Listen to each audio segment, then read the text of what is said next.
look to everybody? Looks nice. Fine. Can everybody see? We're good? Yep. Yep. Thank you. You're welcome. All right, guys, let's get started here.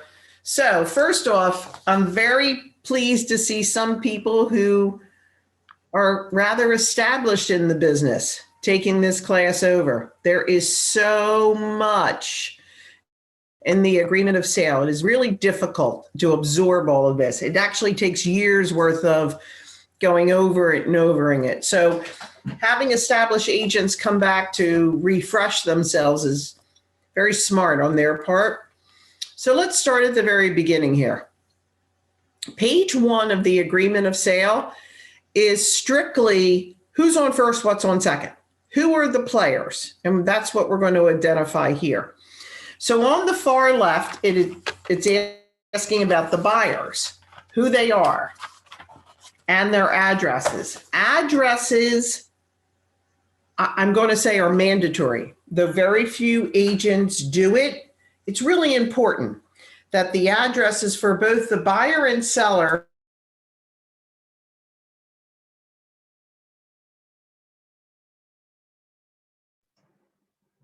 Vicki, you hit yourself on mute.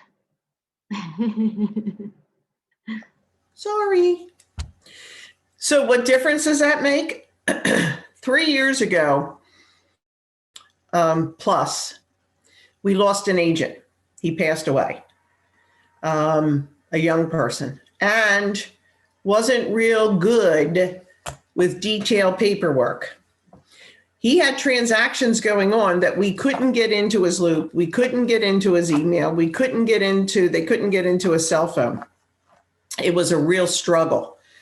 And what information I was able to glean off of his desk had no addresses. It was absolutely an act of Congress to find some of these people, some people we never found. So having the addresses, I'm going to say, are mandatory. They really need to be on agreement of sale. So please, please put the addresses on. So you're going to add your buyers, and you're going to put the names of the buyers as specific as possible. For instance, are they a junior? Are they the third? Those type of details are really important for a number of reasons, especially juniors and thirds, because credit reports come back intertwined with a junior and a senior, a third and a senior, whatever the case may be. They overlap and become issues. Same thing applies to identifying who they really are repetitively in addendums. Hence, especially those who are juniors and thirds, having the mailing address consistent with who they are. See what I'm saying? We have to show consistency here. So it's important to get these things right. On the sell side, if you are dealing with an estate, and for either seller or buyer, if middle initial is customarily used and or it's a like name. For instance, my husband is Thomas Joseph. Our son is Thomas Victor. And from the very beginning, like in his teens, he got in the habit of putting his middle initial in. And it has reduced a lot of controversy in credit reports when he bought properties because of using and consistently using the V as a middle initial. It helped a lot. So if they customarily use a middle initial, make sure you add it to the agreement of sale. So again, we're showing continuity here. On the sell side, it's not Mr. and Mrs. Joe Brown. No.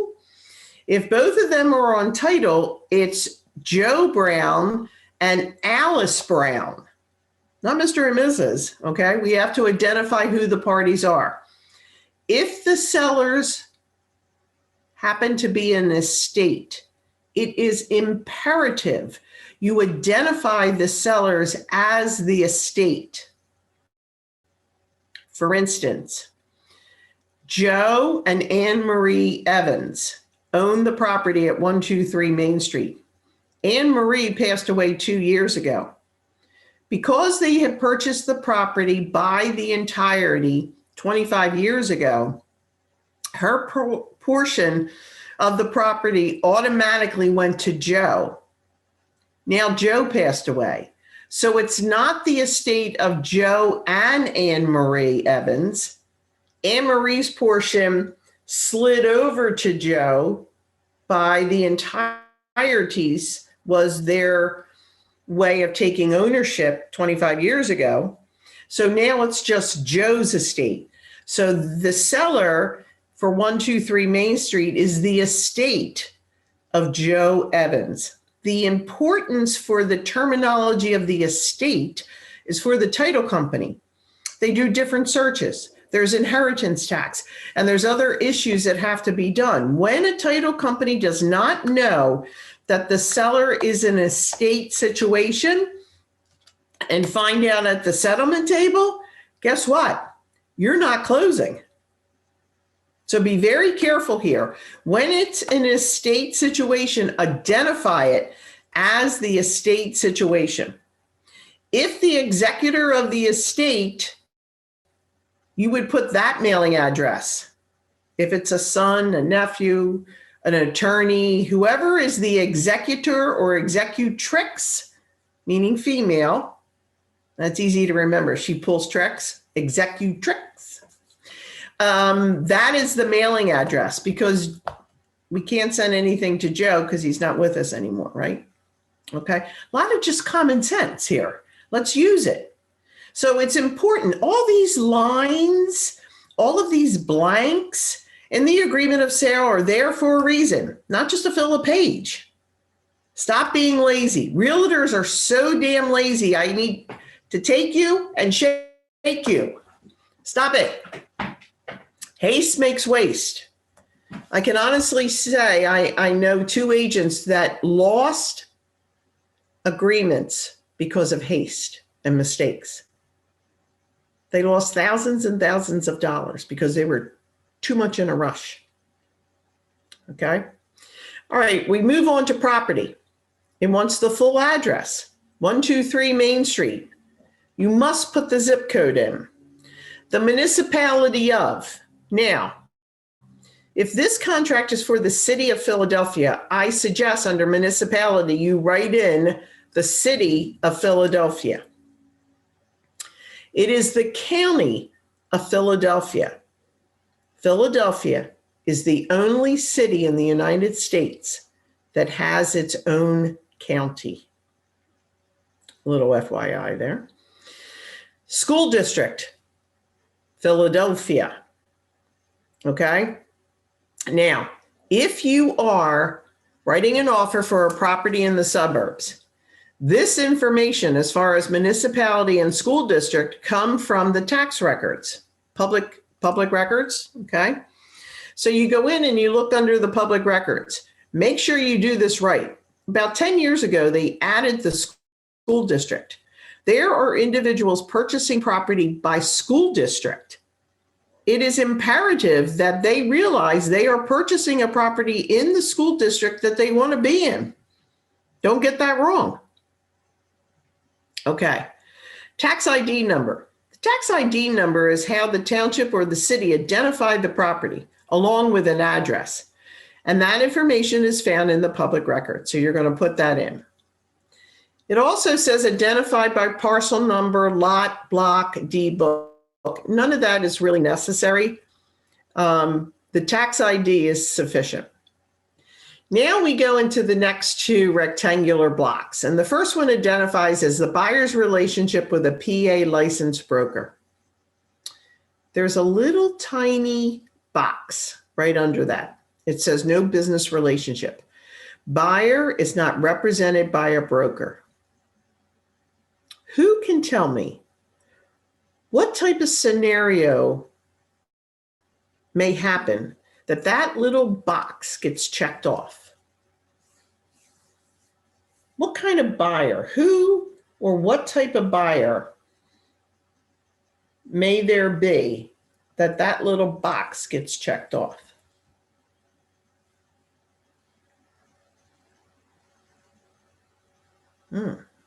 Okay.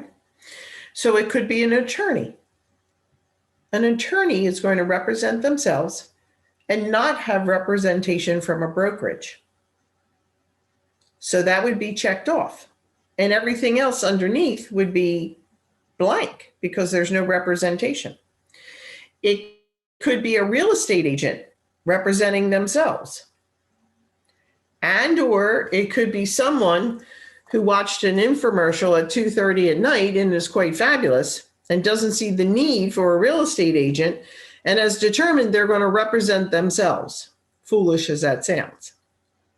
So there are some of the scenarios when that little box could be checked off.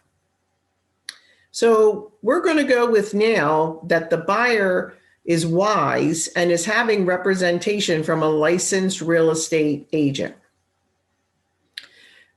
And now we have to fill in all these blanks. Who is the broker or the brokerage going to represent the buyer? So for us, obviously, it's going to be Keller Williams, Philadelphia. Now, it is not mandated, but it is a wise choice. Many, many years ago, it was mandated that the agreement of sale was to be in capital letters only. I will tell you, it is actually easier to read in capital letters. I look at a lot of agreement of sales. And I have to be honest, when I'm looking at an agreement of sale and it's all in capitals, I'm curious to see who the licensee is, because it very well could be somebody that I've taught in years past or present. So it is easier for the eye to read capital letters. So try to get in the habit of doing that. It's a much cleaner looking agreement of sale. So on the left side of this horizontal kind of rectangular block that's been divided into two, on the left side, we're going to have brokerage, Keller Williams, Philadelphia. Our license number, and this is the company license number, so write this down.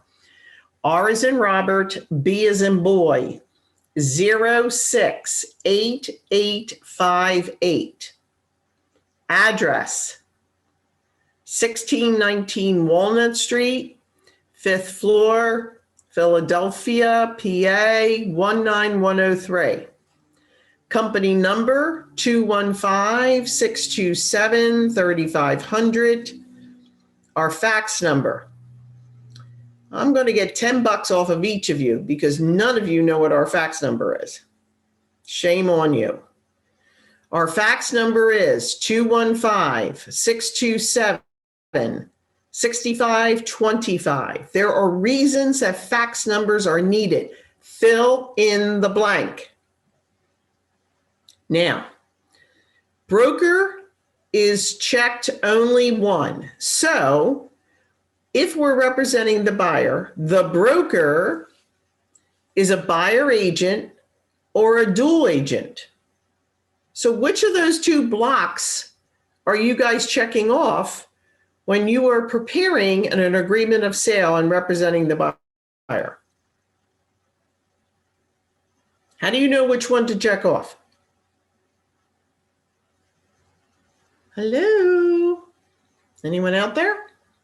If you're only representing the buyer, you would do buyer agent. But if you're representing both, you would do dual. Both meaning? The seller and the buyer. Very good. Excellent. Thank you. And that's totally correct. So for our scenario right now, we're just going to say we're going to represent the buyer. So the top one, buyer agent, broker represents buyer only, is what you'll be checking off. Now we look to the right. Who is the licensee? Put the name in. Your state license. Very few of you have a direct line phone number, so we're going to skip that and go right to your cell. And you're going to add your email. Now we have choices. We're either going to be a buyer agent, all company licensees represent the buyer, or are we going to be a buyer agent with designated agency? Only the licensee named above represents the buyer. Or are we going to be a dual agent? Now, based off of what we checked on the left-hand side, What are we now going to check off on the right-hand side? Designated agency, Great. And why is it designated agency? because we are a designated agency. Correct. We practice as a brokerage designated agency. Therefore, the agent named above is to whom is representing the buyer. Okay? You're never going to check off the first one. And you would check the last one, dual agency, if you represented both the buyer and the seller in this transaction.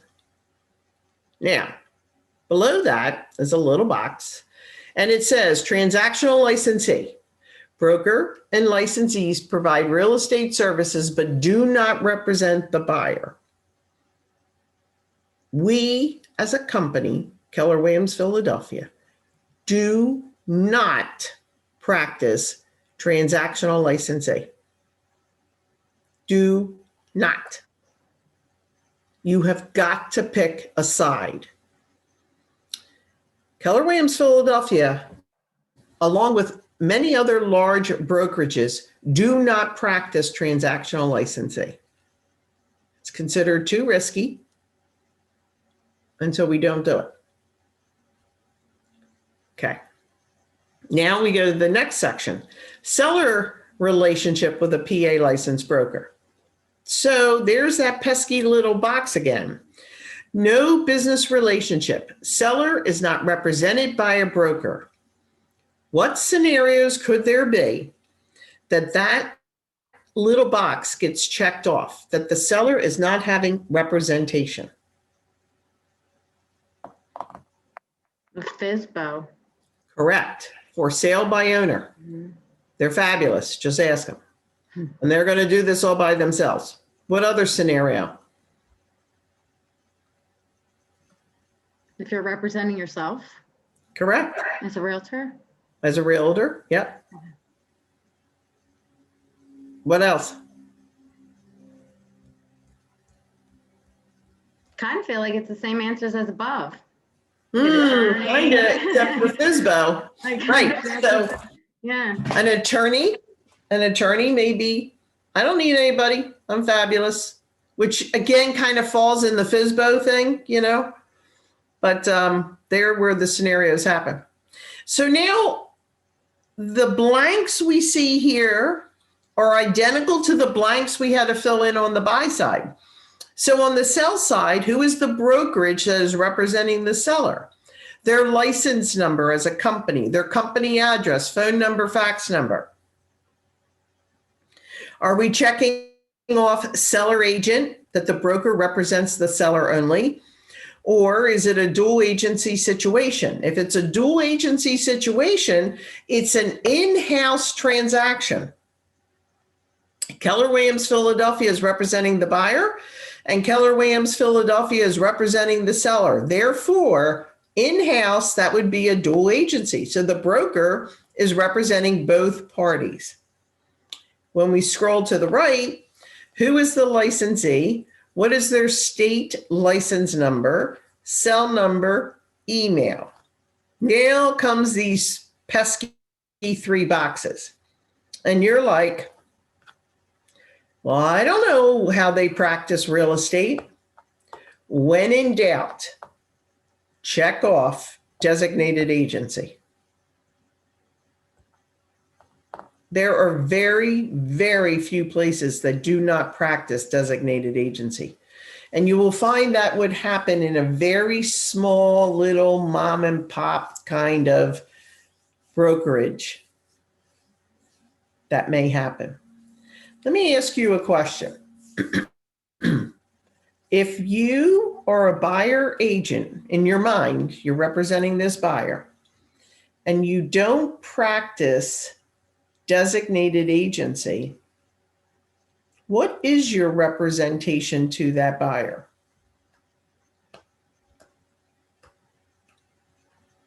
And you have not had a buyer agency contract signed. No buyer agency contract signed.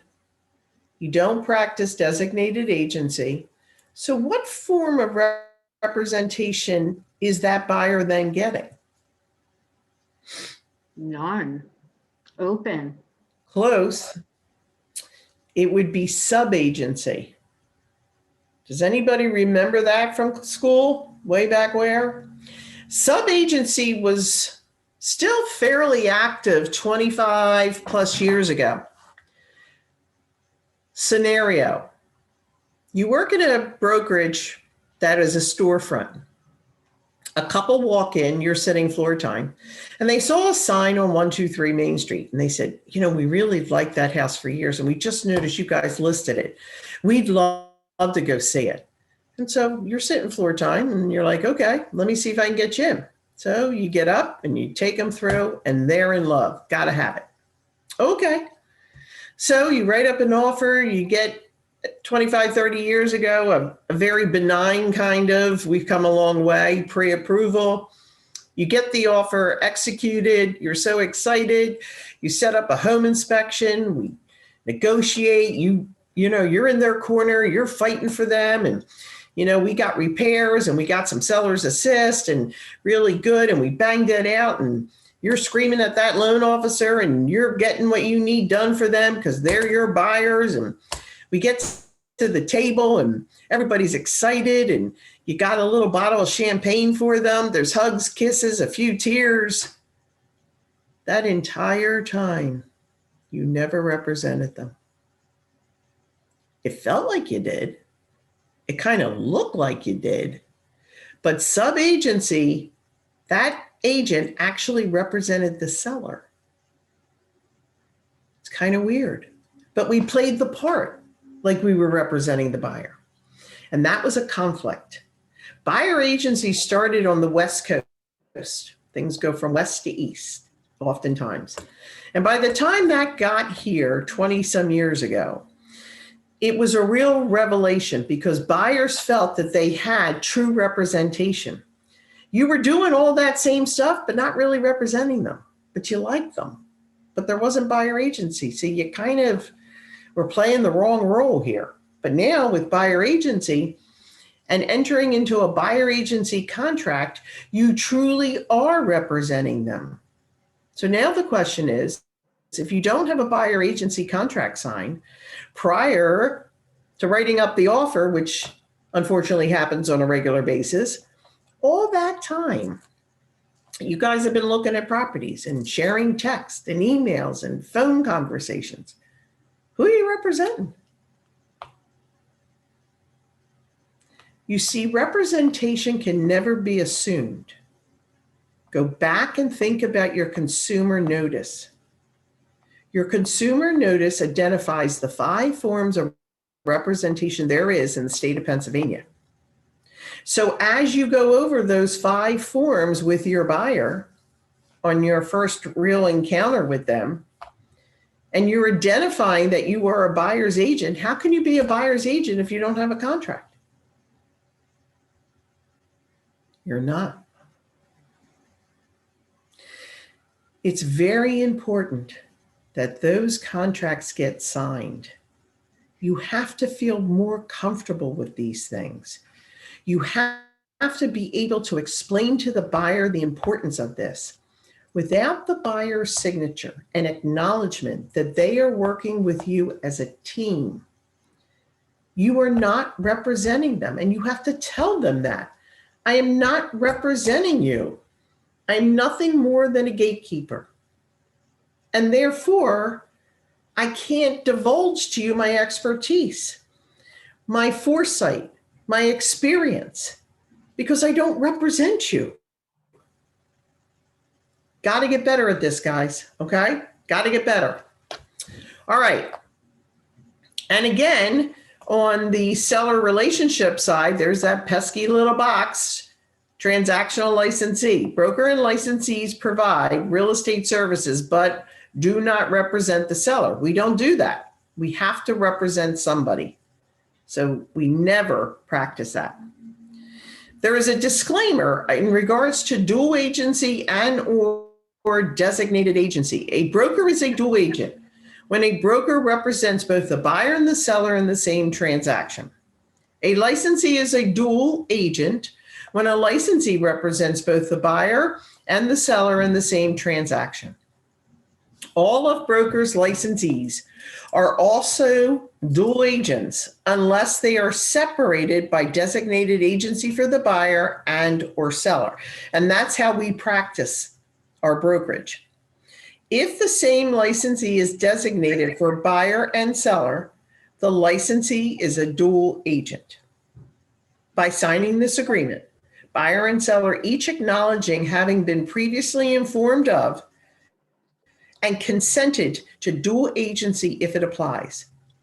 Well, what form are they talking about as far as consent? Consumer notice. Excellent. Excellent. That's right. So you must do your consumer notice.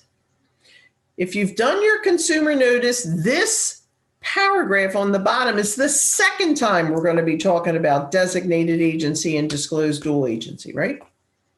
Okay, let's move on to page 2. Okay, very important on page 2. Line 1, by this agreement date. I'm embarrassed to tell you how many times that's wrong. So let's just throw it out there. What date goes on that line? Be wild and crazy. Tell me something. The day you prepare it. Excellent. So you say, well, why is that so important? Every addendum that you have to draw up during this contract asks the question, what is the agreement date? Not the execution date. And that is a mistake agents make on a regular basis. What is the execution date of a contract?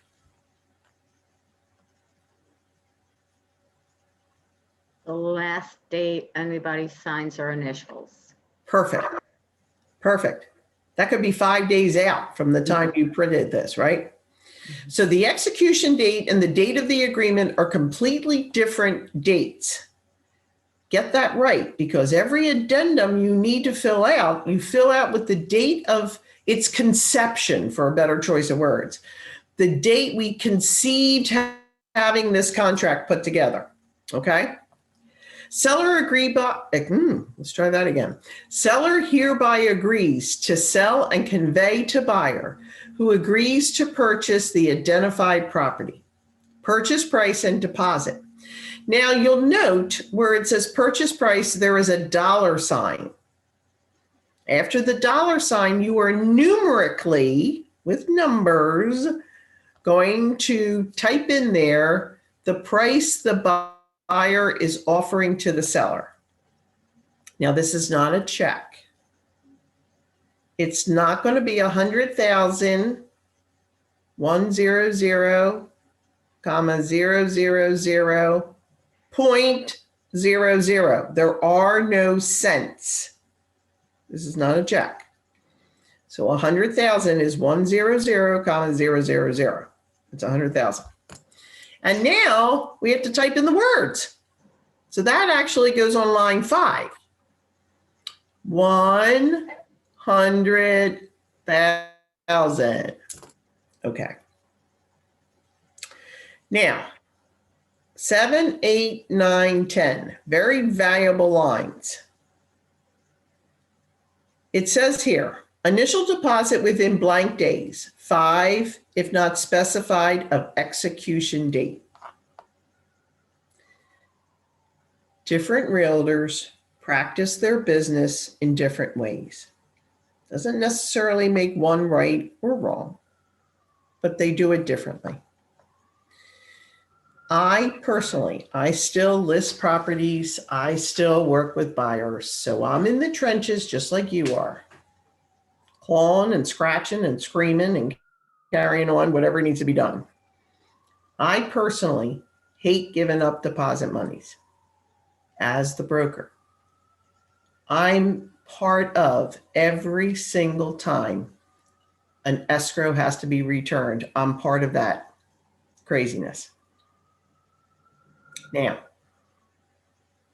because I know how difficult It is to get deposit monies back. I'm very selfish with my buyer's money. I desperately try, and I have a success rate about 85% of not giving up any deposit monies until we get through and finalize the home inspection. In the city of Philadelphia, more and more listing agents are becoming more comfortable with that because, as a real estate agent, we wear two hats. One day we're the listing agent, one day we're the buyer agent. And we understand the conception of trying to get deposits back. More and more listing agents are more comfortable with that conception of I'll give you money, but let's get through our first hurdle in case we all got to back out of this hot mess. I have a very good success rate and I try. I'm not always successful. And if you cannot be successful and you have to give up money, give as little as possible. The smallest amount agreed upon by all parties. So if you are of the mindset you don't want to give deposit monies until after everyone's agreed to the home inspection, then line 9 is going to be left blank. Then we go to line 10. And line 10 is where you're going to type in something to the effect of all deposit monies will be,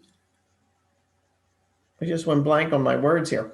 All deposit monies will be submitted after all have agreed to the terms, after all have agreed to the change of terms for inspection.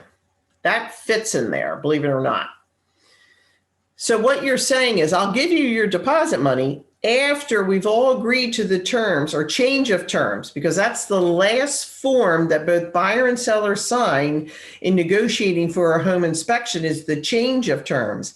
The reply to home inspection is the wish list that the buyer is giving the seller, and that's only signed by the buyer.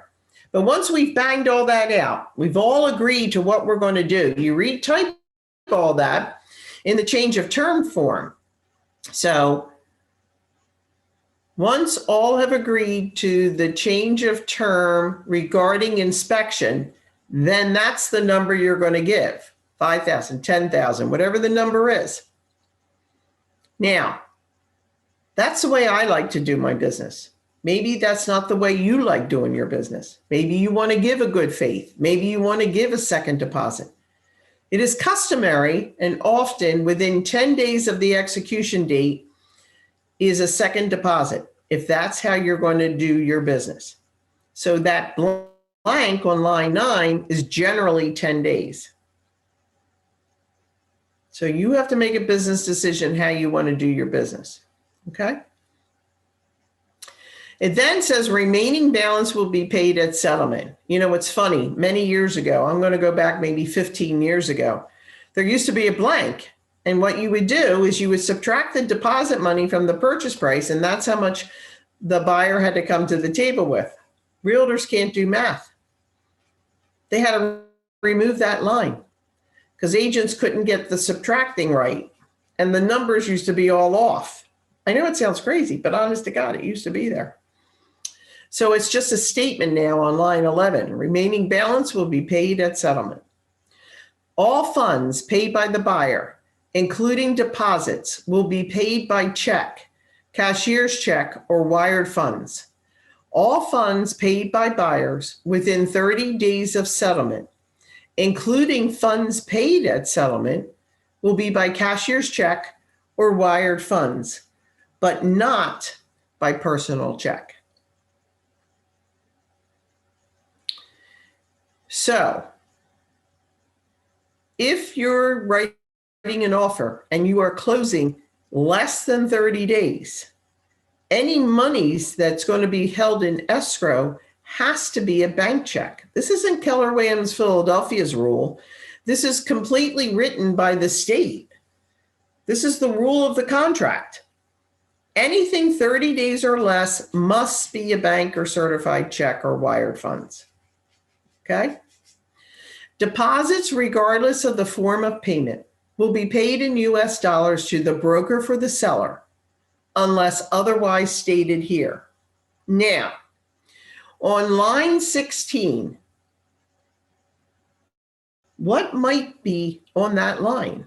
Or what reasoning are we paying somebody else? Like, why? What scenarios could happen in paragraph 2C that there's a blank there? So let's think about it for a moment. What if you're writing an offer for buyers you represent, because you have a buyer agency contract signed, who are purchasing a FSBO?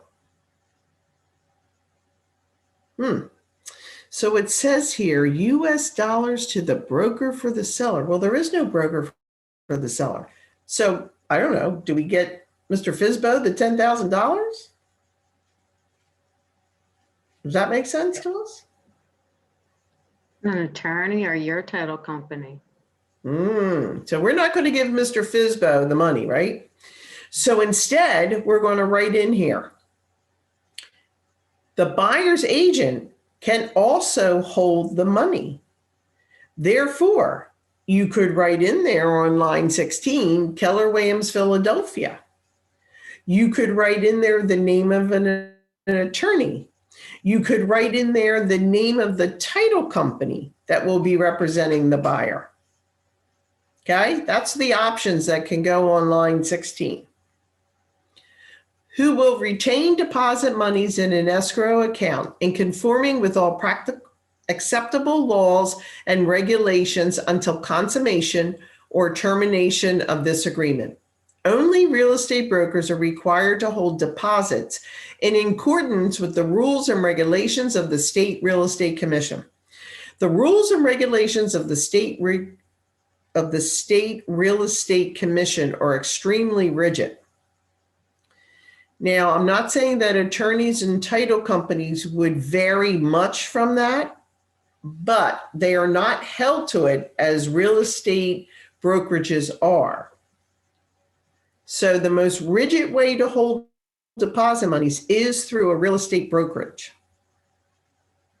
Checks tendered as deposit monies may be held uncashed pending the execution of this agreement. What does that last sentence mean?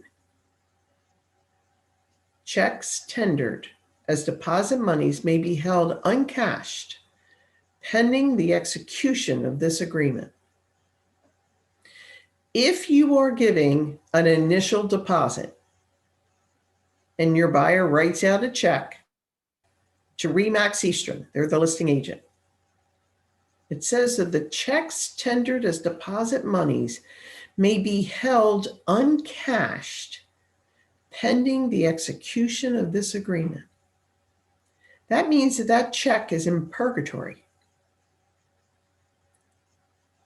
It's not deposited. It's just held with the paperwork until execution. Once we have an executed agreement, then that check will be deposited in the account for the brokerage to whom represents the seller. That's what that means. If this transaction is not executed and is not consummated, then you write void across the check and return it back to the buyer. So it kind of just sits in purgatory. It just sits with the paperwork until we figure out if we get an executed agreement or not. Okay. Paragraph 3, seller's assist. Can somebody tell me what seller's assist is? I find a lot of agents struggle with this. I don't know if it's the verbiage, but what does the term seller's assist mean to you? It's when sellers help the buyer with closing costs. Very good. When the seller assists the buyer financially, but it only can be, the financial contribution can only be in closing cost only. That's it. Now, there are a lot of variables to that. Depending on the type of mortgage that we're speaking of, will determine the guidelines on the amount that the seller can contribute to the buyer in their closing costs. Now, you might want to write this down. In a conventional mortgage, if a buyer is putting less than 10% down, conventional mortgage, less than 10% down, they can ask up to 3% of the purchase price as seller's assessed. If it's a conventional mortgage and the buyer is putting greater than 10% down, the buyer can ask the seller to contribute up to 6% of the purchase price. FHA. FHA. Does anybody know what the minimal amount in percentage down is required for FHA transactions? 3.5%. 3.5% is the minimum amount mandated by FHA, Federal Housing Administration, that the buyer has to put down. In an FHA transaction, the buyer can request from the seller up to 6% of the purchase price towards seller's assessed. VA. VA, the buyer can ask up to 4% of the purchase price for seller's assessed.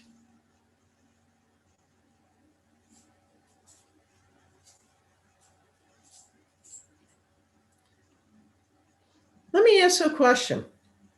In a cash transaction, can a buyer ask for seller's assist? Yeah, why not? Excellent. Why not? Right? Yeah. Very good. In an investment property, not a primary residence. So all of those faxes I just gave you deal with primary residence. If this is an investor, they can ask up to 2% of the purchase price as seller's assist. Okay? All right. Okay. Now, settlement and possession.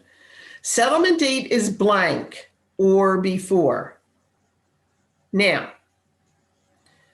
in a mortgaged transaction, it's customary for 60 days. 60 days is a customary time for a loan institution to get everything they need from a cooperating buyer and get the job done. 45 days can happen, but you need tenacious people to be able to do that. Everybody's got to be working together. 30 days, next to impossible. I don't give a hoot what that loan officer tells you. They're fibbing. Next to impossible to do a mortgage transaction in 30 days. So let's use our heads here. Unless there's some bizarre reason, 60 days or greater is where you want that date to be. Now, if for some reason everybody's plugged along and you really are ahead of the game, and maybe it's a vacant property and can settle sooner, it's already pre-typed in there or before. If buyer and seller agree, I'm telling you right now, doing an addendum. Don't rely on that little bit of a sentence there. doing an addendum, changing the closing date from X to Y. And make sure you get everybody's signature so everyone has notice that we are now changing the date. Okay? Settlement will occur in the county where the property is located or in an adjacent county during normal business hours unless buyer and seller agree otherwise. What counties are adjacent to Philadelphia County?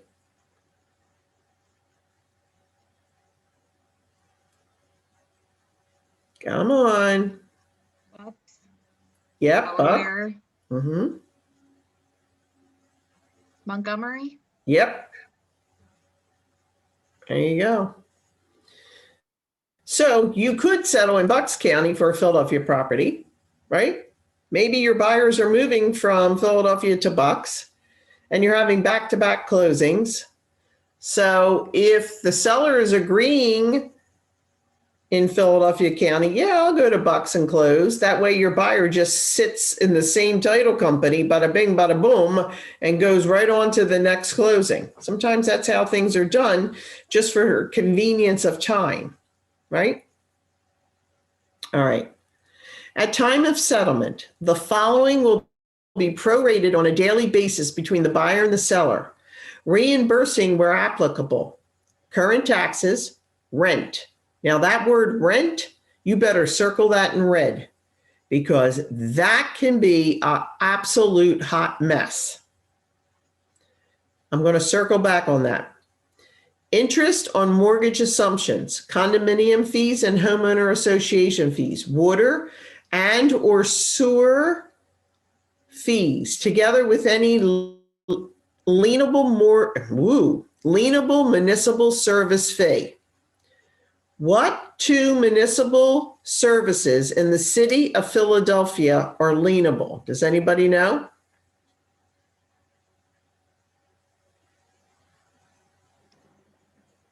Gas.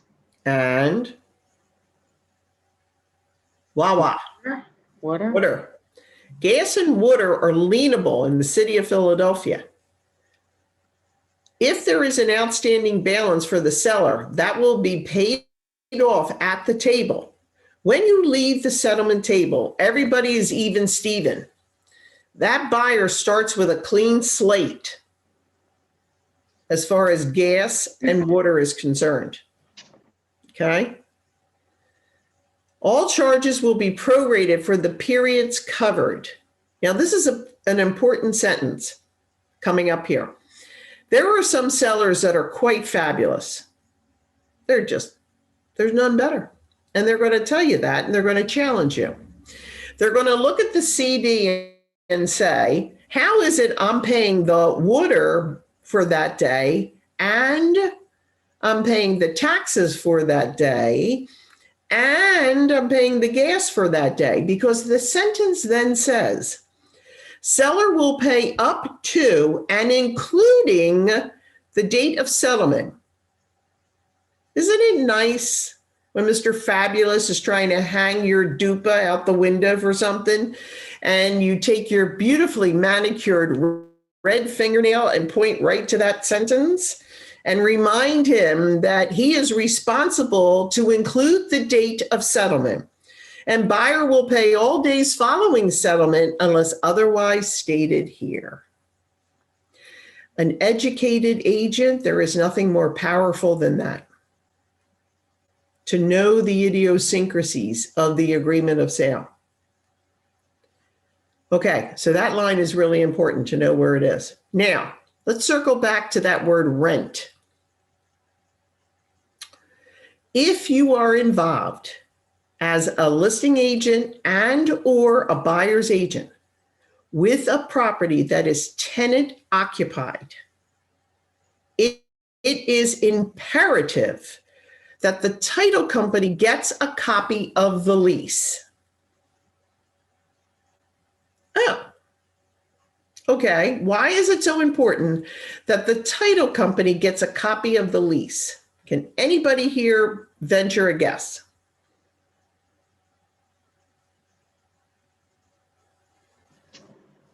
Prorated rents, deposits, anything that was paid first, like pet fees. Yeah, how about that?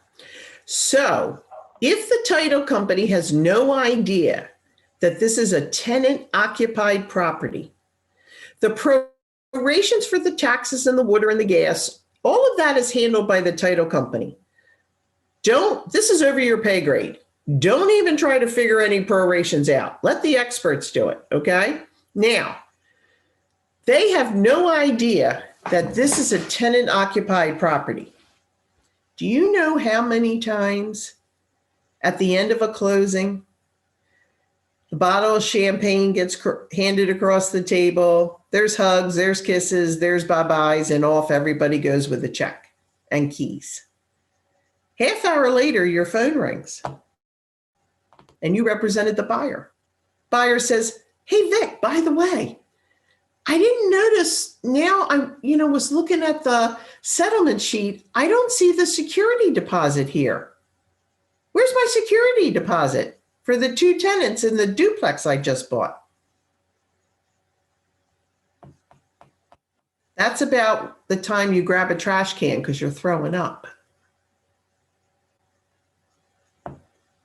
So tell me, if it's not on the settlement sheet, where is those security deposits? What happened to them? Oh yeah, that's right. Seller. Seller still has them. Good luck trying to get them. Oh, that's such a shame because there goes your commission. Wow. You worked really hard on that transaction. And now you're going to hand over your commission as security deposits to that buyer. Don't make that mistake.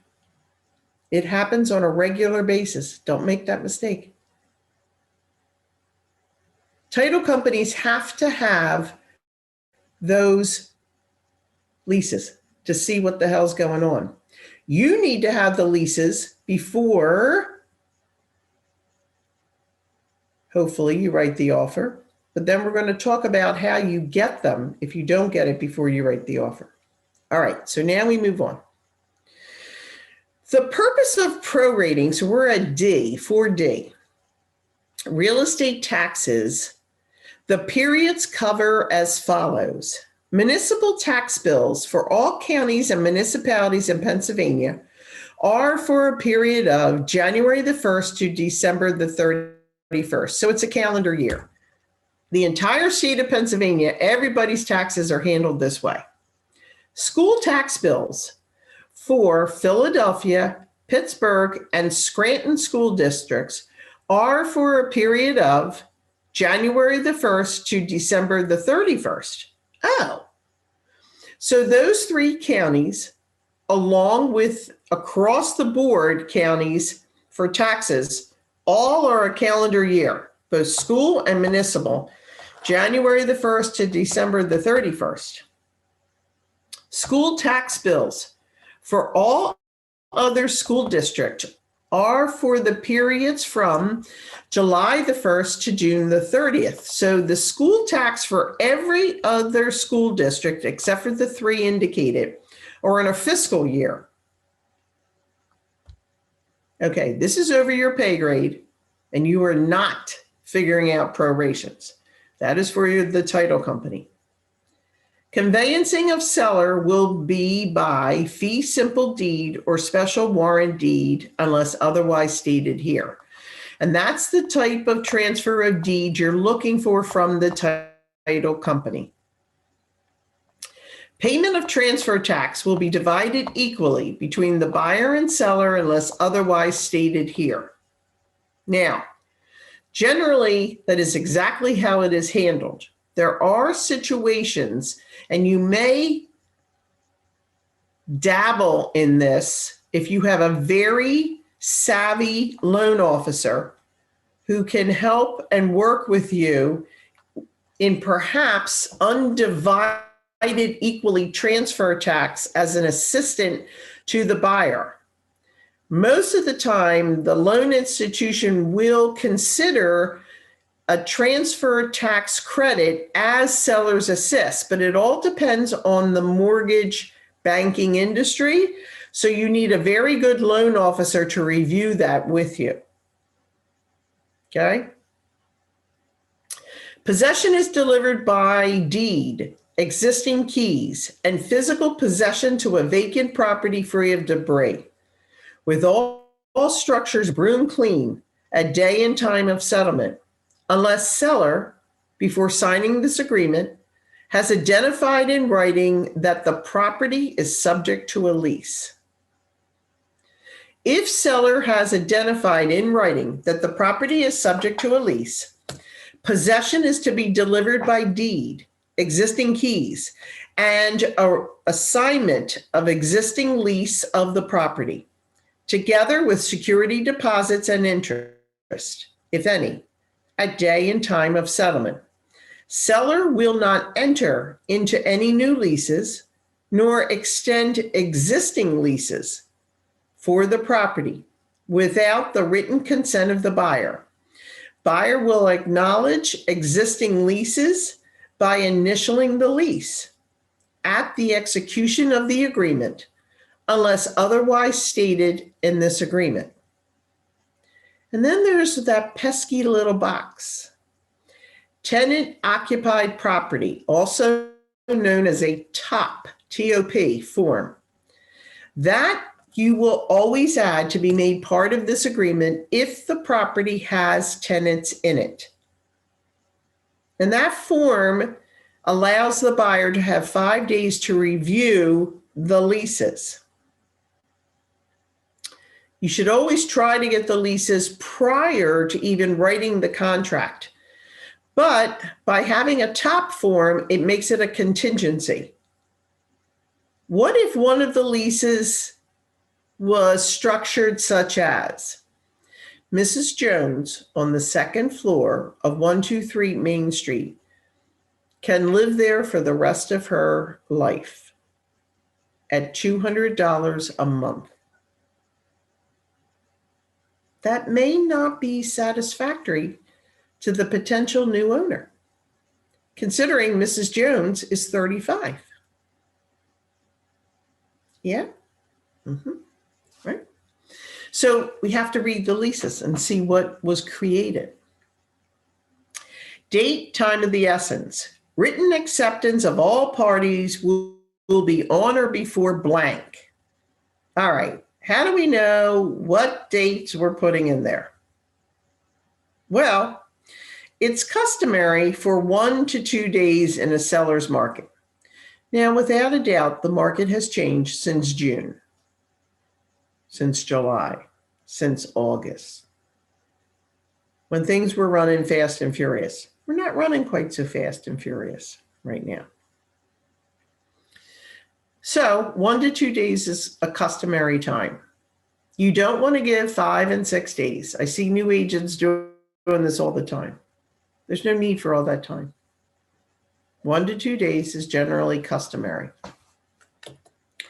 The settlement date and all other dates and times identified for the performance of any obligations of this agreement are of the essence and binding. That means that our contract is based off of time discretions. There are particular dates and times throughout the contract. If we miss those particular dates and times in our due diligence, we now have defaulted. God forbid you guys default on dates. Be very careful of your dates and times. Make sure you understand them. You identify them, you appropriately put them somewhere so you remember. I don't care if it's on a paper calendar, it's in your phone as a reminder, it's some sort of a reminder on your computer. I don't care how you do it, you just do it. Don't you dare miss a date and be late or tardy, because that it becomes a deficiency in the contract, and now the buyer has nowhere to stand because they've defaulted. And you're the one who's getting blamed for that. Okay. The execution date of this agreement is the date when buyer and seller have indicated full acceptance of this agreement by signing and or initialing it. For purposes of this agreement, the number of days will be counted from the execution date, excluding the day this agreement was executed and including the last day of the period. Any changes of this agreement shall be initialed and dated. So let's pretend we wrote the offer on January the 4th. We gave to the sellers January the 6th to sign. On January the 5th, the sellers signed the agreement of sale. What is the execution date?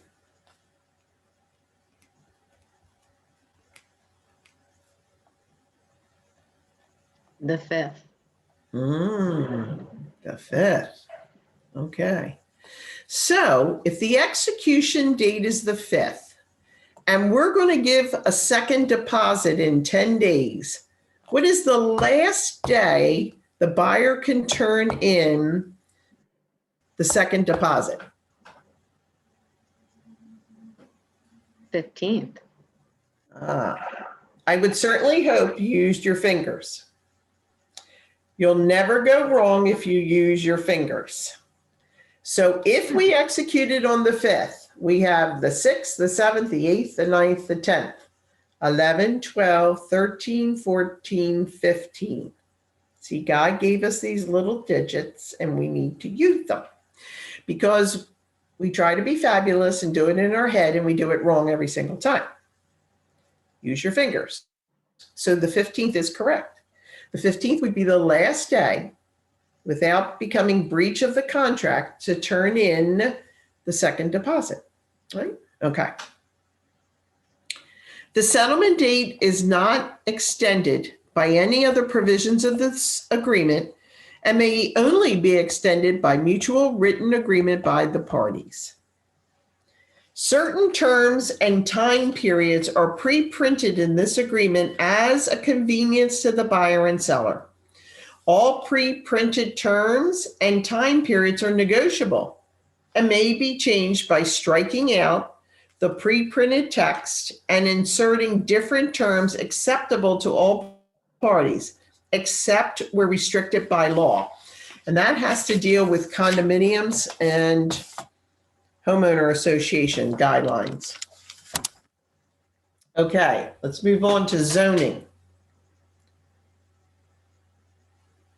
Failure of this agreement to contain the zoning classification, except cases where the property and each parcel thereof of subdividable is zoned solely or primarily to permit single-family dwelling, will render this agreement voidable at buyer's option. And if voided, all deposit tender by the buyer will be returned to the buyer without any requirements of court action.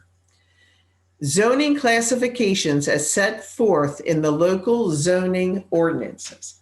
This will remain blank if the property is a single-family residential dwelling.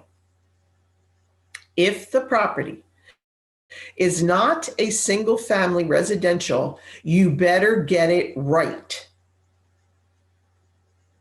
Just because it looks like a duplex, it has all kinds of separate utilities. It has separate entrances. It has mailboxes that have A and B written on it. Does that make it a duplex is the question. The answer is no, because somebody illegally converted that property to a duplex. It was never properly zoned a duplex.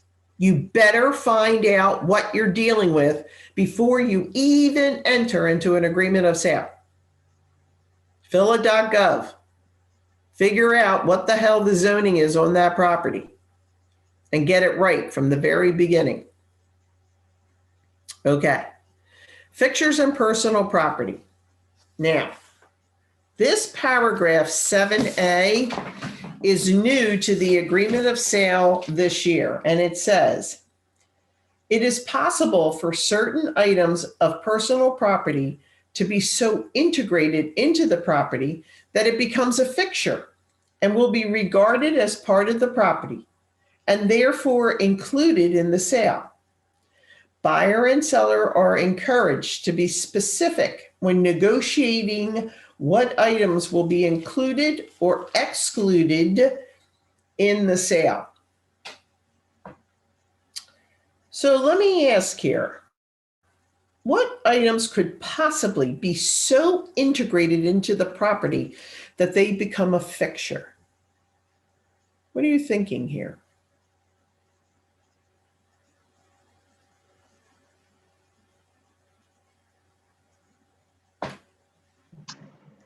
Funny, I always visually see you say, if you turn the house upside down, whatever doesn't fall is a fixture. All right, that's cute. That's how I always just visualize it. Okay. Lights, So what and- items Yeah, that they had to add this paragraph, what items could become so embedded into a property that are really not the structure of the property, but become embedded into it, that it becomes a fixture of the property?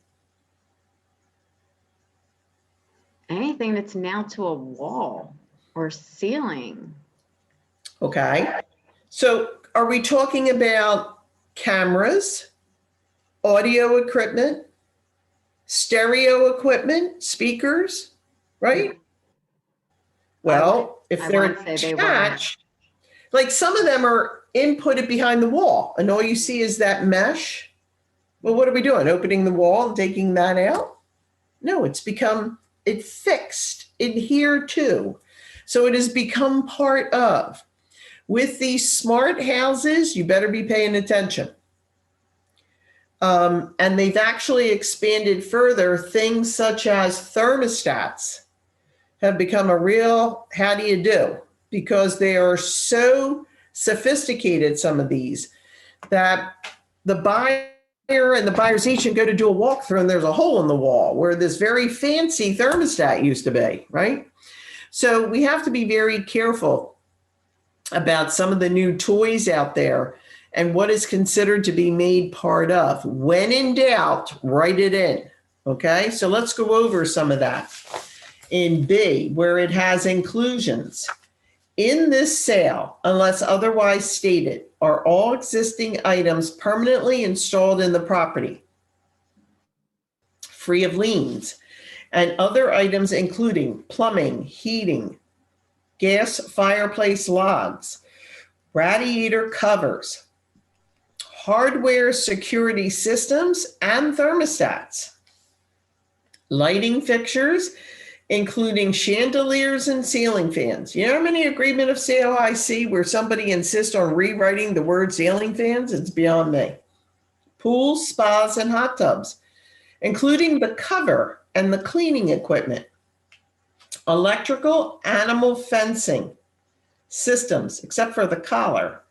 Garage door openers and transmitters.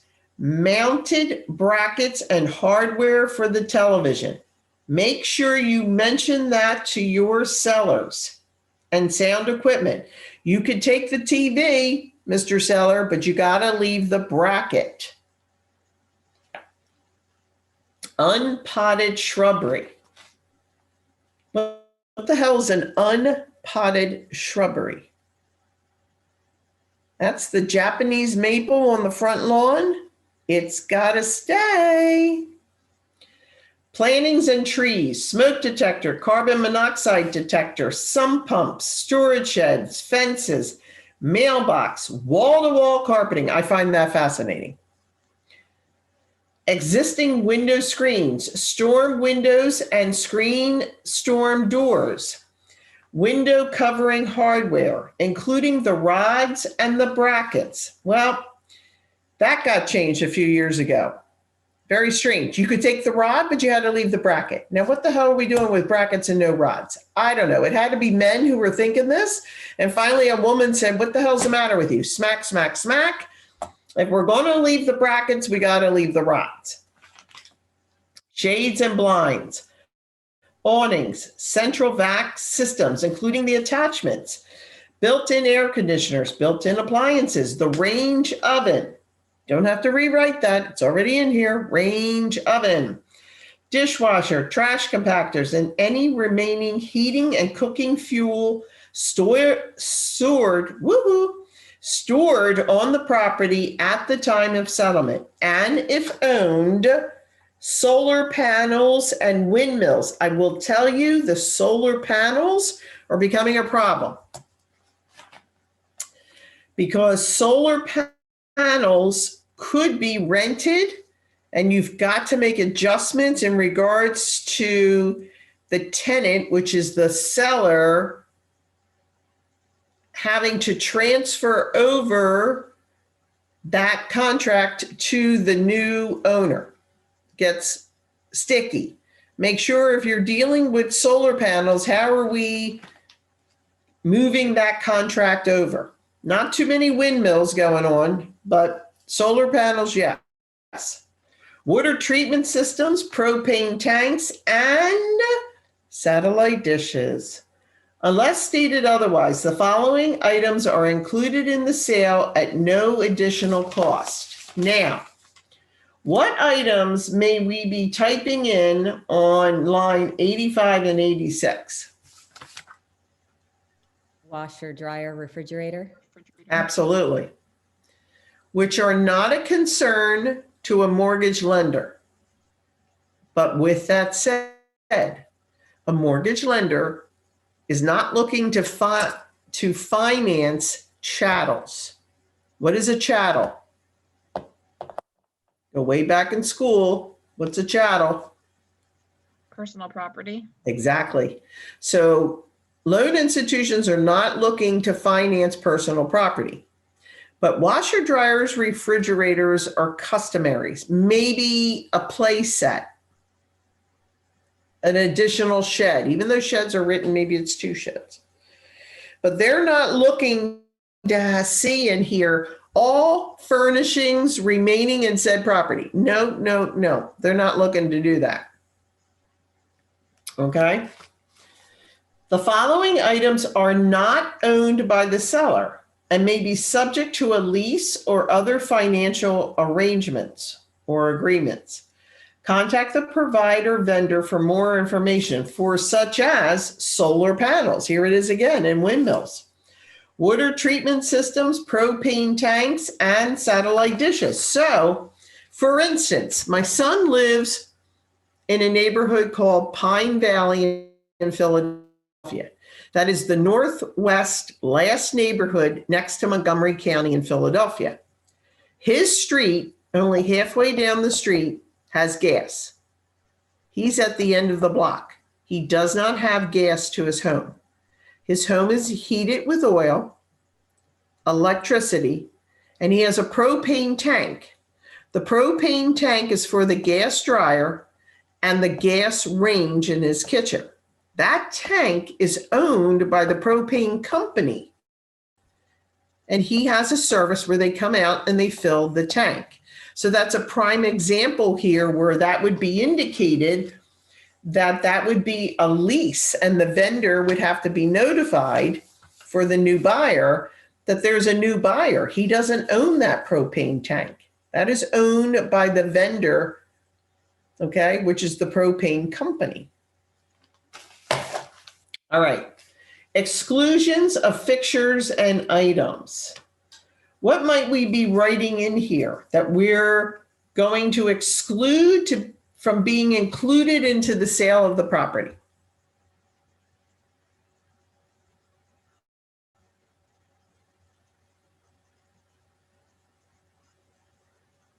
Come on.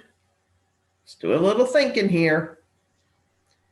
What might be so, what, honey? If a seller had put in the MLS listing, like a certain chandelier, Yep. I've seen that a lot. Yep. Maybe the pot rack in the kitchen, right?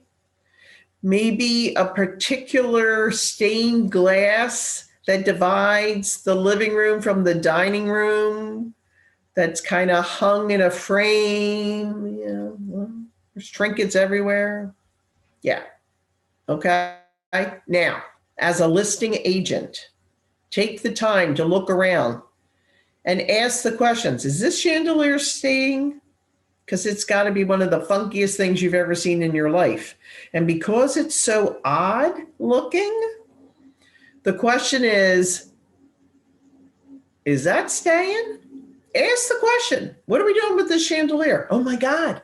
Aunt Lucy gave that to us as a wedding gift. Oh, that's coming with me. Oh, okay, no problem. But I'm going to tell you, I want that out and removed before this goes live on the market. And they look at you. What do you mean? I don't want any negotiating to happen over that chandelier. Nobody wants that chandelier except you, except when they can't have it. And all of a sudden they realize, what do you mean I can't have that chandelier? I love it. It's fabulous. Got to have it. Have things removed that are going to be an exclusion whenever possible. Try to avoid confrontation. Look beyond the moment. Like, what could go wrong here? If you're going to remove that chandelier, let's do it now. Something tasteful. Maybe a little, brushed nickel would be lovely. Okay. All right. Let's talk about mortgages. Paragraph 8. You have a choice. It says waived. This sale is not contingent on mortgage financing. And then there's a comma. And it says, although buyer may obtain mortgage financing and or the parties may include an appraisal contingency. Remember, this happens generally speaking on higher end properties. You get an offer, you represent the seller, and it's a cash offer. Yay! We're all excited. Cash offer. We don't have to worry about a mortgage contingency, so we think. We don't have to worry about an appraisal contingency, so we think. Okay. So, sure enough, seller takes the offer. There's no appraisal contingency added to it, so it seems pretty clean and dry to you. Until one day, it's a 60-day closing. About 45 days into this, you get a phone call from Jack at ABC Mortgage Company. And Jack says, listen, I'm the appraiser for ABC Mortgage, and I need to get into 123 Main Street. You're like, 123 Main Street? That's a cash offer. Hey, lady, I don't know what it is, but all I know is that I've been hired to do an appraisal because these buyers are getting a mortgage. Surprise! Look at that. Now, let's not be asses, okay? If you are a buyer's agent that put in an offer for a cash transaction and your buyer has changed their mind and they've decided to go get a mortgage, you are obligated to notify the listing agent with all of the particulars as indicated in that box right here in paragraph 8, the loan amount, the term, the type of mortgage, the loan to value, and whom the mortgage lender is and their rate. You are obligated to notify the listing agent of this. Unfortunately, not everybody knows the rules, let alone play by them. Okay? And all they're worried about is, oh, well, see, it says here, though they could get financing, the buyer agent tells you when you get on the horn and you call them, what the hell's going on? So let's all play nice in the sandbox. Let's do our job. And let's notify the listing agent that your buyer has opted to obtain a mortgage. Okay? Then we have an option under elected. This sale is contingent upon buyer obtaining mortgage financing according to the following terms. Now we have one of these rectangular boxes that is divided in half. The second part on the right-hand side says second mortgage on the property. I'm not even going to deal with that because that is so not what we do today, okay? Let's just deal on the left-hand side. And on the left-hand side, has to be filled out. What is the loan amount that the buyer is obtaining? What is the terms, meaning the year? Generally 30, but sometimes it's 15 or 20. Type of mortgage. Is it FHA? Is it VA? Is it conventional? Is it a 203K, which is a construction loan for FHA that you might want to lose your mind trying to do? And if you're going to do it, believe me, it's above your pay grade to figure any of that out. And you would hope that wherever they're going has a really good 203K program, and that loan officer has to tell you what to put in there because you'll never know how to figure it out. For a conventional loan, the loan to value, known as LTV ratio, is not to exceed blank percent. I can't begin to tell you the importance of line 102. Line 102 should never, and I mean never, be left blank. So let's try to figure out what the hell line 102 is. If this is a conventional loan and the buyer is putting 20% down, what is the loan to value ratio? If I take 20% away from 100%, what is remaining? 80%. So the loan to value is 80%. You understand how that works, guys? We take the down money away from the whole. 100 is the whole. We take the down money away, and that difference is what the loan to value is. Now, realtors cannot do math. So I don't expect you to figure it out because you can't. But that's what your loan officer is for. When in doubt, you pick up the phone and you say, yo, Kev, what the hell's my loan to value here? I got to get this right. Because sometimes, in all honesty, there is a goofy number that the buyer is putting down. What a lot of you may not know, that the percentage of the loan can vary on the amount the buyer is putting down. There are occasions where 19% down has a better rate than the 20% down.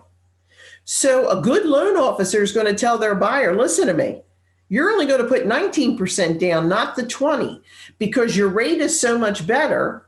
Yeah, you're going to pay PMI for that 1%, but then that's going to drop and you're still going to have the better rate for the next 29 years. See, that's a really good loan officer, right? But that's a funky number that's going in there. So you got to call up your loan guy and say, what number am I putting in here? And he's going to tell you 19%. And you're like, 19%? Why the hell am I doing 19? You know, and figure that out. Oh, it's 81%. Okay, because, yeah, he's going to get a better rate. Well, you don't know that unless you talk to your guy, right? Now, why is line 102 so important? Because what if you forget?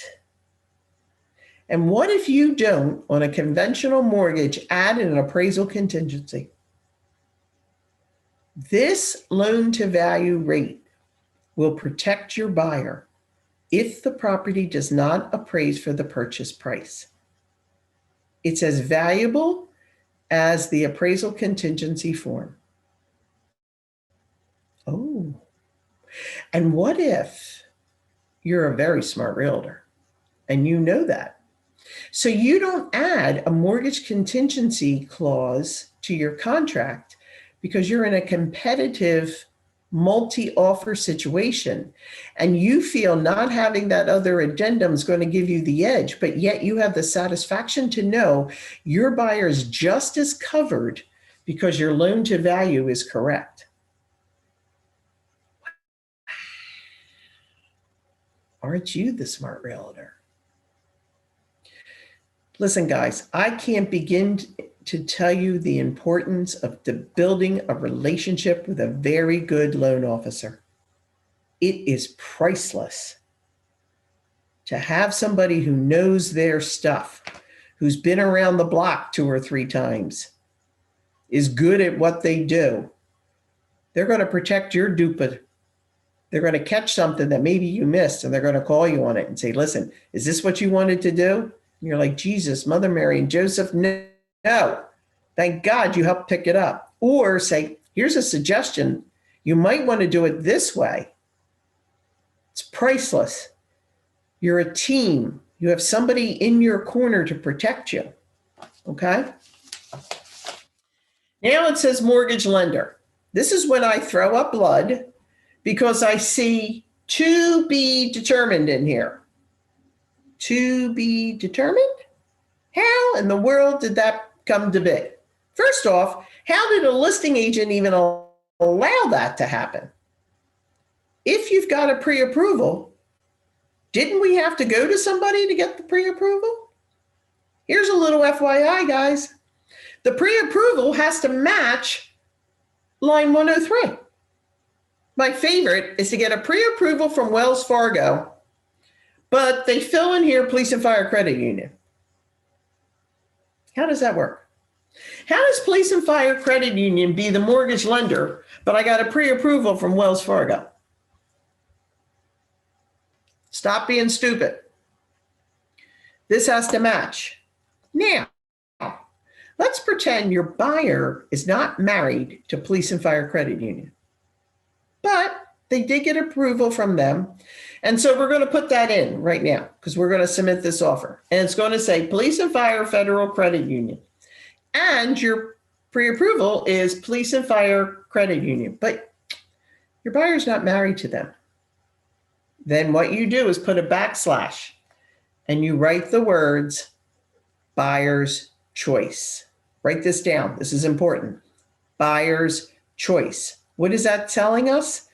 That's telling the seller and the seller's agent that I do have an approval from Police and Fire Credit Union, but I may not be married to them. I may be changing that line. That line 103 may change. And you're giving everybody a heads up on that. Okay? All right. Interest rate. Now you'll note line 105 and 107 have blanks. One is a minimum and one is a maximum. The information you need to fill out this section in paragraph 8 comes from the loan officer's pre-approval and the estimate of closing cost. You want to see the estimate of closing costs that loan officer sent to your buyer. That's going to have all the secrets. It's going to tell you their rate. How much are they financing? What are the terms? It's all written in that. Okay? It should have the loan to value in there. If not, pick up the telephone and get the correct loan to value. But you want the estimate of closing costs that the loan officer gave your buyer. You want that identical estimate of closing costs. Don't be fabulous and try to do this on Bright. Absolutely not. Bright is so generic where you're getting much more defined, correct numbers right from the loan institution. Don't try to recreate the wheel. Stop doing it. You're realtors. You can't do math anyway. So stop it. Get it from the loan officer. Remember, you're going to have to download that and have your buyer sign that. As far as your contingencies for and why did I just go blank on this? Oy vey.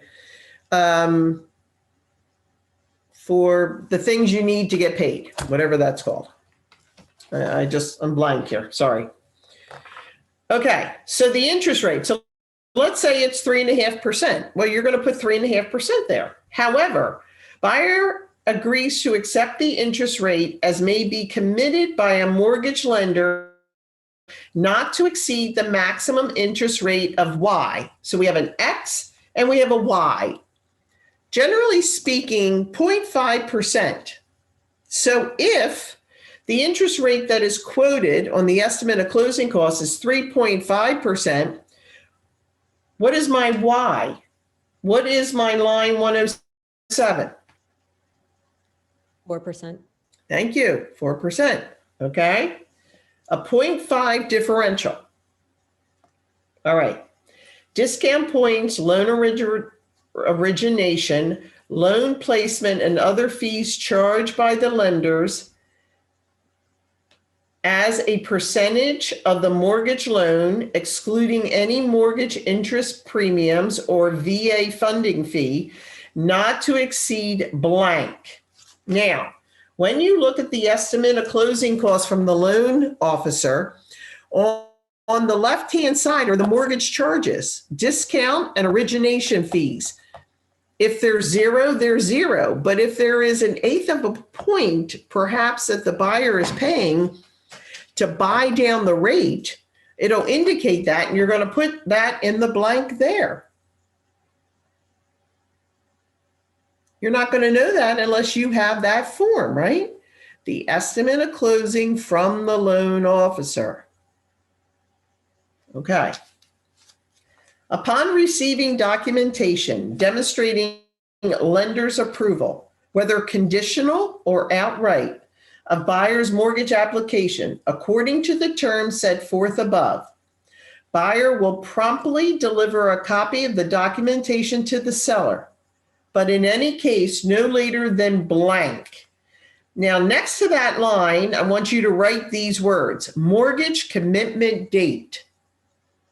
That is the verbiage for what that line is. Why they removed it, I have no idea. But that is what that line is. That's your mortgage commitment date. What does that mean? That means, and what date do I put in there? Generally speaking, it is 2 weeks prior to closing is what goes in there.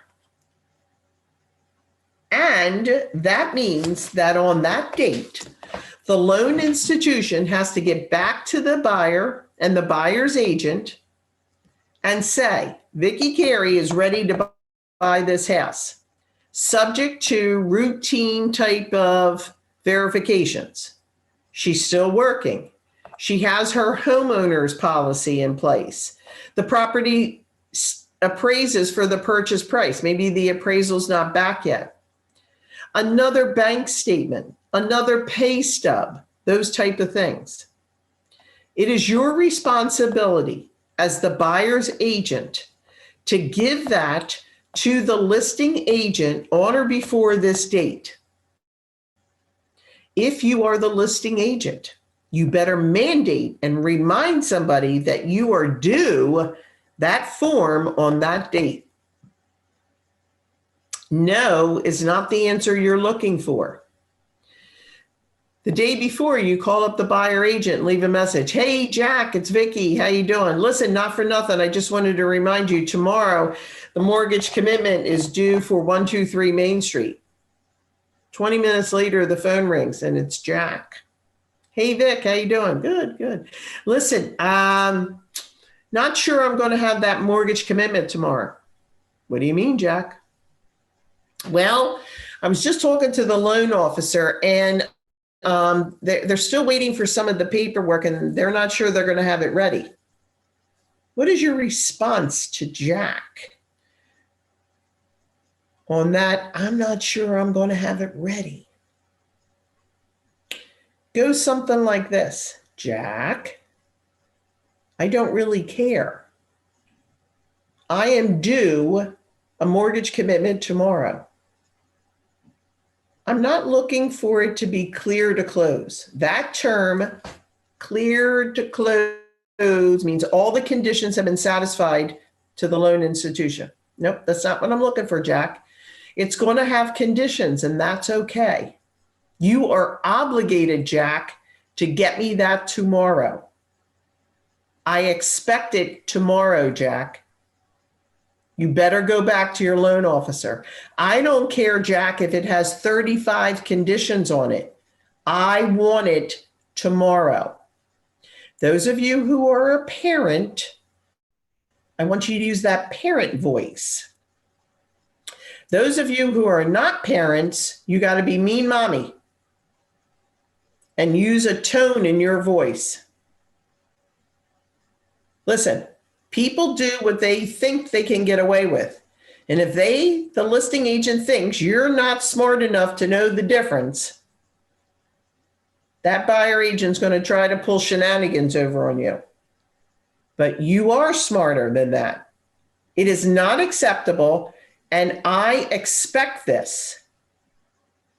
You have all the right in the world as a listing agent to reach out to that loan officer. And if by 10 o'clock that next day you haven't heard anything, go right ahead and pick up that phone and call somebody. Okay? Now, it then says,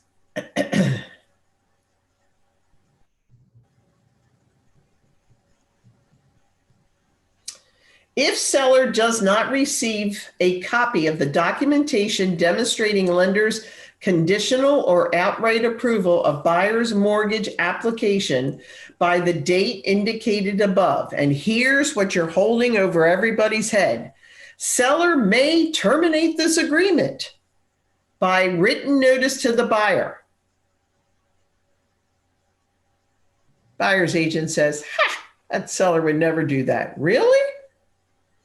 See, that buyer's agent doesn't know that 3 days into this contract, that seller had a knock on the door and said, we want your house. Oh, seller said, sorry, I already sold it. Did you? I'll give you 10,000 more. Really? You'd give me 10,000 more? Well, listen, if something goes awry, give me your name and number. I'll call you. Do you think not getting a commitment date could be something that went awry? They could make 10,000 more? How fast do you think they could get that written notice over? Oh, you need to be smarter than the average bear, guys. Seller's right to terminate this continues until buyer delivers documentation demonstrating lender's conditional or outright approval of buyer's mortgage application to seller. Until seller terminates this agreement pursuant to this paragraph, buyer must continue to make a good faith effort to obtain mortgage financing. Seller may terminate this agreement with written notice to the buyer after the date indicated above if the documentation demonstrates lender's conditional or outright approval of buyer's mortgage application, does not satisfy the terms in paragraph 8A, or contains any condition not specified in the agreement, such as buyer must settle on another property, an appraisal must be received by the lender, or the approval is not valid through the settlement date, that is not satisfactory and or removed in writing by the mortgage lender within 7 days. After the date indicated in paragraph 8B, or any extension thereof, other than those conditions that are customarily satisfied at or near settlement, obtaining insurance, confirming employment.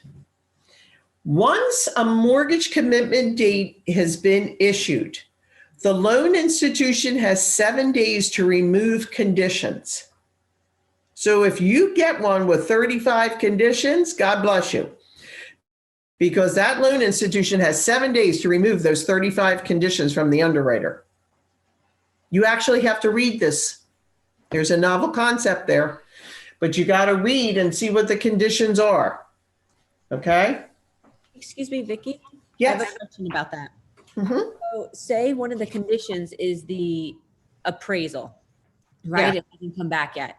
How does that play into it if they can't satisfy that condition as the appraisal is still not back?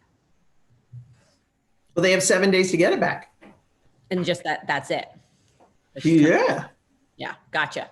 Okay. So then that pressure then does kind of fall back on the lender if the lender has made any mistakes as far as ordering the appraisal and getting it in. Absolutely correct. Okay. Excellent. Thank you for that. Mm-hmm. 3, if this agreement is terminated pursuant to the paragraph 8B1 or 2, or the mortgage loan is not obtained for settlement, all deposit monies will be returned to the buyer according to the terms of paragraph 26 of this agreement will be void. Buyer will be responsible for the cost accrued by the buyer for any inspections or certifications obtained according to the terms of this agreement. And the cost accrued for buyer in, Joe, can you flip a page, baby? Thank you. For title search, title insurance, and or mechanic lien insurance, or any fees for cancellation, flood insurance, fire insurance, hazard insurance, mine insurance, or any fees for cancellation, appraisal fee and charges paid in advance to a mortgage lender. The loan to value, LTV, is used by lenders as one tool to help assess the potential risk of the mortgage loan. A particular LTV may be necessary to qualify for certain loans, or buyer might be required to pay an additional fee if the loan to value exceeds the specific level. The appraised value of the property may be used by lenders to determine the maximum amount of a mortgage loan. The appraised value is determined by an independent appraiser, subject to the mortgage lender underwriting review, and may be higher or lower than the purchase price and or market price of the property. The interest rate and fees provisions in paragraph 8A are satisfied if the mortgage lender gives buyer the right and guarantee to the interest rate and fees at or below the maximum level stated. If lender gives buyers the right to lock in an interest rate by law and the buyer will do so at least 15 days before settlement.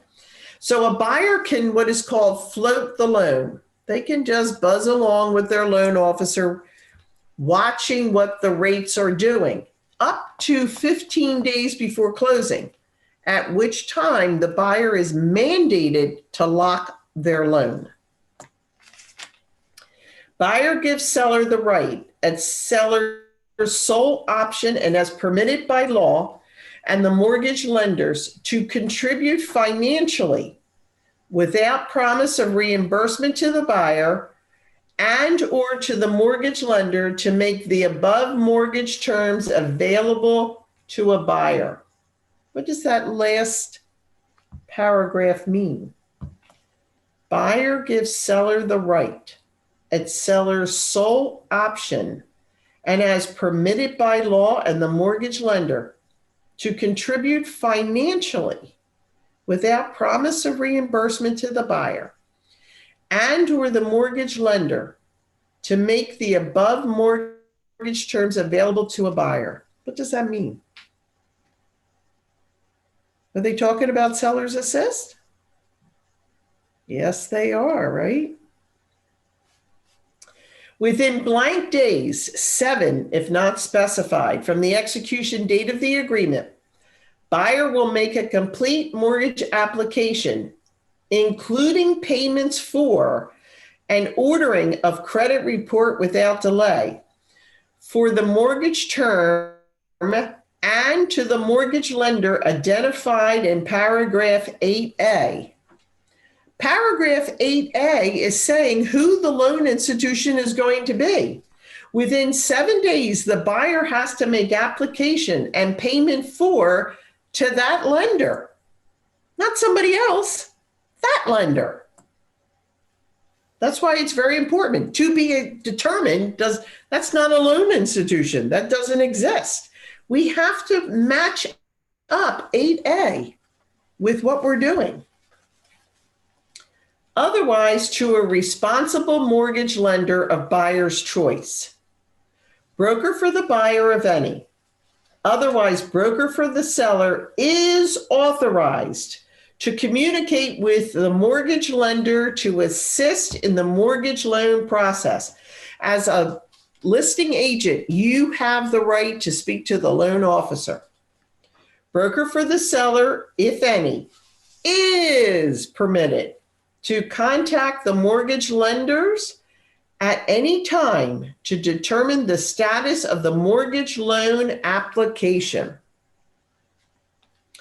Buyer will be held in default of this agreement if buyer furnishes false information to anyone concerning buyer's financial and employment status, fails to cooperate in good faith in processing the mortgage loan application, including payment for or ordering of appraisal without delay. The buyer is in default if they drag their feet and don't make the payment for the appraisal, of which the appraisal is ordered late. You could call out that loan officer. What are you telling me? Are you telling me that the buyer didn't give you that check? Are you telling me that buyer didn't give you that credit card? That's really important. Please. Fail to lock in an interest rate as stated in paragraph D, or otherwise cause the lender to reject or refuse to approve or issue a mortgage loan commitment. And that takes us all the way back to that mortgage loan commitment. If the mortgage lender or the property and casual insurance provider insurance required by the mortgage lender requires repairs to the property, buyer will, upon receiving the requirements, deliver a copy of the requirements to the seller. Within 5 days of receiving the copy of the requirements, seller will notify the buyer whether seller will make the required repairs at seller's expense. If seller makes the required repairs to satisfy the mortgage lender and or insurer, so that's the homeowner's company, buyer will accept the property and agree to release in paragraph 28 of this agreement. If seller will not make the required repairs, or if seller fails to respond within the stated time, buyer will, within 5 days, notify the seller that the buyer's choice is to make the repairs or improvements at buyer's expense with the permission and access to the property given by the seller, which will not be unreasonably withheld. Seller may require that buyer sign a pre-settlement possession agreement, such as a pre-settlement possession addendum, which shall not in and of itself be considered unreasonable, or terminate this agreement with written notice to the seller, with all deposit monies returning to the buyer according to the terms of paragraph 26 of this agreement. If buyer fails to respond within the time stated in paragraph 8G2, or fails to terminate this agreement by written notice to the seller within that time, buyer will accept the property, make the required repairs or improvements at buyer's expense, and agree to release in paragraph 28 of this agreement. If the homeowner's inspector or the appraiser sees deficiencies in the property, that's what this part of the paragraph is about. If they say, listen, there's a leak in that back bedroom ceiling, somebody's got to pay attention to this. That's what they're talking about here. The appraiser will not release this property because there's a deficiency, or the homeowner's inspector. Some of these homeowners companies, such as State Farm or Erie or whatever, inspect properties. And if they see a deficiency, they're insisting that it is repaired before they will cover it. That's what they're talking about here. Either the seller makes a correction, or the buyer terminates, or the buyer makes a correction at their own cost to move forward. Let's talk about this rectangular box, FHA-VA. The only time this box is used is if the transaction is an FHA-VA loan. If this is a conventional or cash loan, this box is ignored. It is expressly agreed that notwithstanding any other provisions of this contract, buyer will not be obligated to complete the purchase of the property described herein or to accrue any penalties by forfeiture of earnest deposits or otherwise unless buyer have been given, in accordance with HUD, FHA, or VA requirements, a written statement by the Federal Housing Commission, Veterans Administration, or a direct endorsement lender set forth the appraised value of the property is not less than blank. What number do we put in blank? Now the answer's right there, guys. Help me here. What's the answer? The purchase price. The purchase price. Buyer will have the privilege and option of proceeding with communication of the contract without regards to the amount of the appraised value. Consummation, excuse me. The appraised value is arrived at the determination of the maximum mortgage the Department of Housing and Urban Development will insure. HUD does not warrant the value nor the condition of the property.